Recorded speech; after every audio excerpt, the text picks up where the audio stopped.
Near-death experiences are what we've talked about, for instance, with Jesus on a recent show, where you actually physically die. I have actually physically died from a variety of things, including not wanting to be born and being blue and having to be resuscitated when I was born. I died from surgery on my tonsils when I was 2.5 and they grew back. I died from pneumonia 3 times. I died from 4 drownings.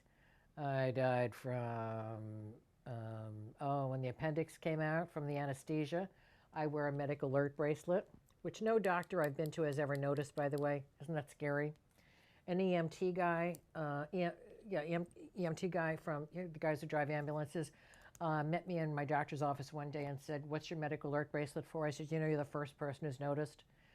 So he said, so I told him, and he said, "I suggest you get a bigger one." So I got this size right here, because many people won't notice the smaller one that I had.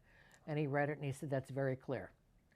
And he said, "We are all trained." He said, "Every doctor and nurse is trained, and tech is trained to look for a medical alert bracelet or a necklace. I wear so many things around my neck that they may miss it." So I decided on the bracelet. It's obvious, it's right there. He was the only one to ever notice. So I have had many near-death experiences, and that's when you stop breathing, your heart stops, you have no brain activity, and then you come back. Many people don't remember what they saw, but they just know they feel a little different. Some people see a very unhappy part of the astral world. Their guardian angel takes them to the level that they will be going to if they keep pursuing this behavior that they're currently embarking upon. And they're shown, hey, you stay this way, you keep repeating your patterns, and this is where you're going to be. Does it look happy to you? It doesn't look happy to me. And so you're given the option of, you always remember that. And then some people decide, after talking to family members and friends and loved ones, well, that's what it's like if you're not Catholic. That's what it's like if you're not Jewish, and on and on. And so you begin to misremember out of fear of not being accepted by your loved ones.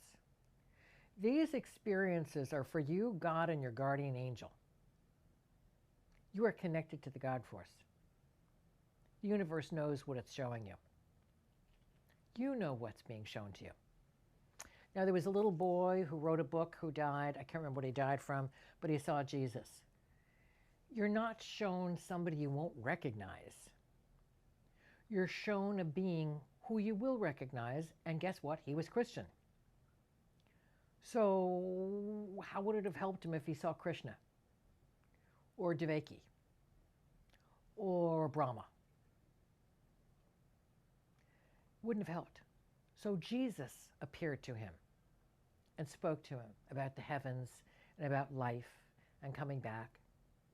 That doesn't mean there isn't anything else in the universe. That means that was his experience. And if he ever has another near-death experience, that will be different, especially if he's older and he's learned more about other special beings, or maybe it's just his guardian angel having a talk with him, or maybe he's seeing loved ones from the other side who have passed on even generations ago, who have watched this family line. And maybe he was married to one of these people in another lifetime, or he was their son or daughter, because you do switch genders every so many lifetimes. And maybe it was someone that he knew 1,000 years ago, 5,000 years ago on another planet. But your mission is here now. And so this soul promised to stay around and watch out for you so that you knew that you weren't alone. And maybe you're alienated from your whole blood family. And so this being is letting you know that you're not alone. Your guardian angel, other angels stopping by, and this being and some others.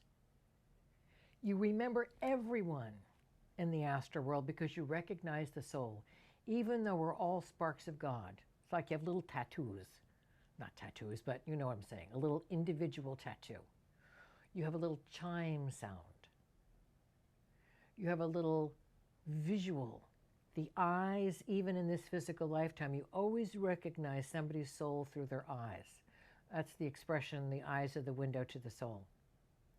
You always recognize someone, and people that you have an instant like for, that's someone that it's been a happy relationship. If there's a wariness or a discomfort, you move the other way. Just because someone comes knocking on the door doesn't mean you let them in.